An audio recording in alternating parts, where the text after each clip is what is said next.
Ang pinaka-worry ko kasi rito implikasyon no? Kung talagang tuloy ang makakalusot dito si Senator Marcoleta, pwede pala yun. Pero of course, ikaw ang kausap natin dito, ikaw eksperto, no? Okay, help us make sense of this COMELEC decision on this or finding. Hirap naman ng if you can. All order naman yata yung mga sinasabi mo, no?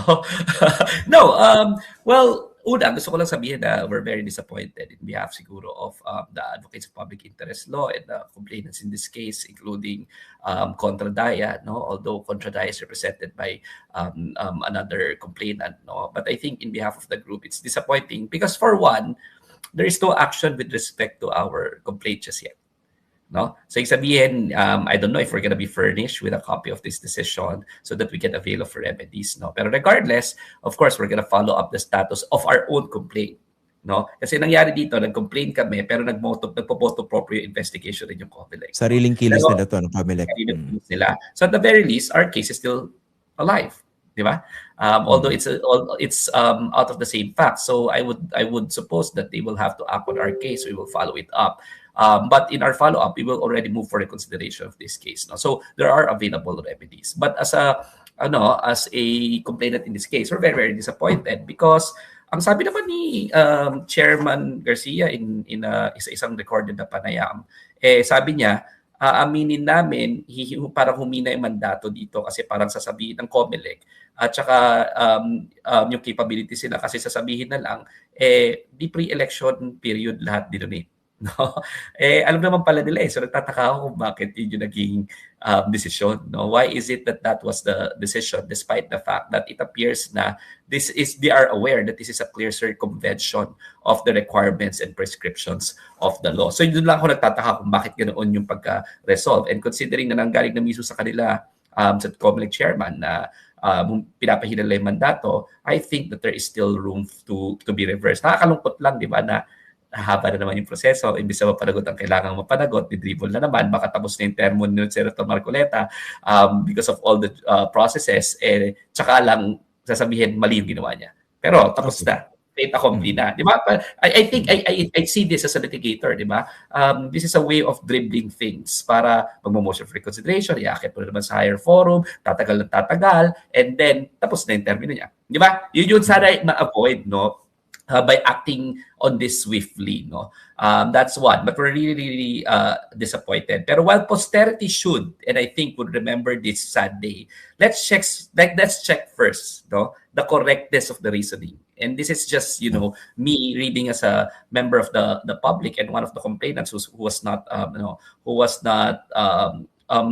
complaint is still left unanswered by the COMELEC, unfortunately. And again, we will follow that up. No? Ang una is, ang sabi is, let's get the facts straight ha. Inamin ni Marcoleta sa kanyang TV interview na merong mga donations na tinago niya kasi ayaw daw magpabanggit. No? Hindi niya sinabi kung kailan. Bilang all of a sudden, noong tinanong na, meron ka pala mga donations, di pwede kang magkaroon election offense. In fact, in our theory, kailangan ba disqualify siya? Kasi, to begin with, bago siya maupo sa pwesto, kailangan isubmit niya itong mga contributions na ito, yung statement of contributions, diba, and expenditures. Hindi ka papayagan maupo kung hindi mo sinabit yan. Ha? So, since it's a prerequisite, hindi dapat siya nakaupo. Within 30 days yan, di ba, after elections? Correct. Oo. Hindi niya na-submit In fact, nag-submit siya ng ultimately sobrang peke. Yun yung sabi namin, di ba? So again, hindi naman na yung sa complaint namin. Pero dahil may admission siya noon, tapos nung pinashow ko siya, sinabi niya, January 6 affidavit, no? Hindi yung 75 million na ito, actually dinonate ng 3 tao and way before the election period, but actually way before, 1 month before the election period. Pero di ba, ang tanong pa rin, but what's the purpose of such donation? And he said he used it for campaigning.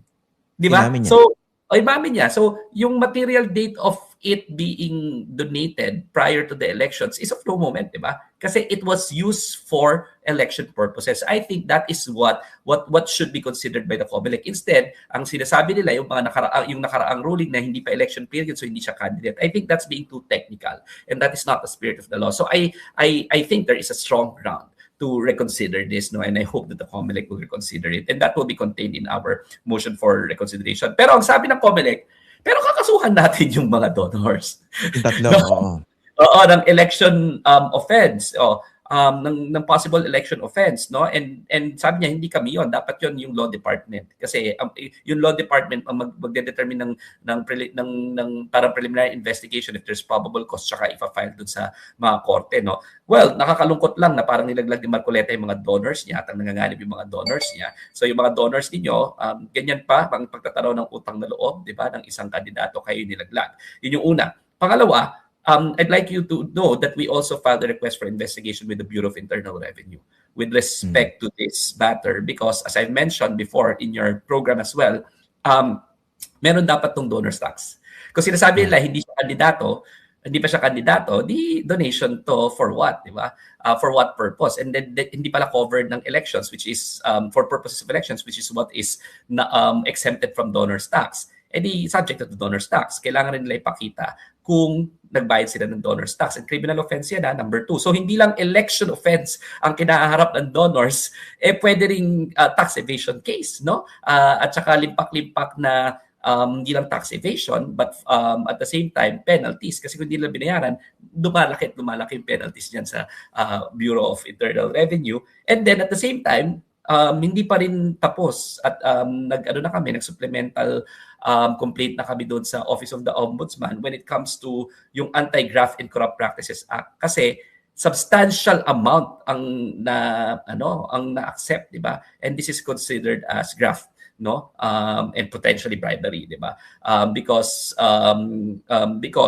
or corruption of public officers on the part of the donors because substantially amount tapos congressman siya. So kung hindi pala para sa eleksyon or bago maging eleksyon, tumatanggap pala si Marcoleta ng milyong salapi galing sa private individuals while he is a congressman, no? So again, nandyan pa rin yan. And kawawa yung donors kasi yung donors pasok doon sa Anti-Graft and Corrupt Practices Act kasi the corruption of public officers yan. Yung BIR angle kasama pa rin and yung election angle, no? So yun. So kung titingnan mong mabuti, isa pang reasoning ng COMELEC, nakakatuwa ito no? Hindi na raw yung Section 109 of the Omnibus Election Code is no longer an election offense na raw. Kasi fine daw yung doon na amend daw siya nung bagong batas, no? Una, saan nakalagay doon na amend? Parang presume na lang. Pangalawa, ang sa akin tingin dito is pwede naman in addition to criminalization yung fine, no? Hindi pwede sabihing fine na lang. And I think the COMELEC cannot presume, no, yung repeal or amend yung repeal nung particular punitive measure unless Congress says so explicitly, no? Hindi kasi presume ang appeal ang repeal under the law, ha. So hindi malinaw 'yan. Sorry, hindi malinaw 'yan yung point na 'yan. Well, sa akin, hindi malinaw and nagulat nga ako na biglang sinabi, repeal na yan, no, ng COMELEC. Bago ito, dapat ang nagde-declare niyan are courts of law, di ba? Hindi yung COMELEC.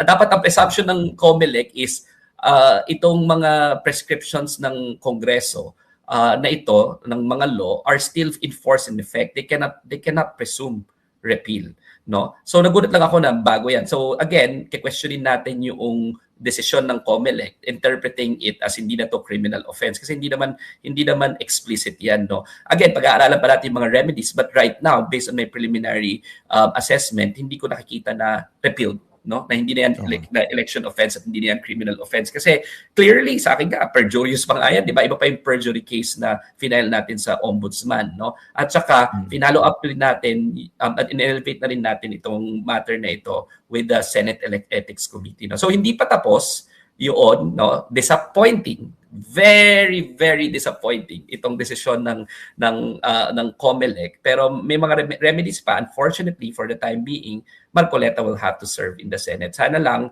nababasa ko naman, no, ang game track naman nila, ang game plan naman nila is to just kick this can down the road para ma-serve niya yung termino niya at patagalin. Pero hindi pa natatapos ang boxing, no? And again, disappointed tayo doon sa desisyon ng COMELEC. Okay.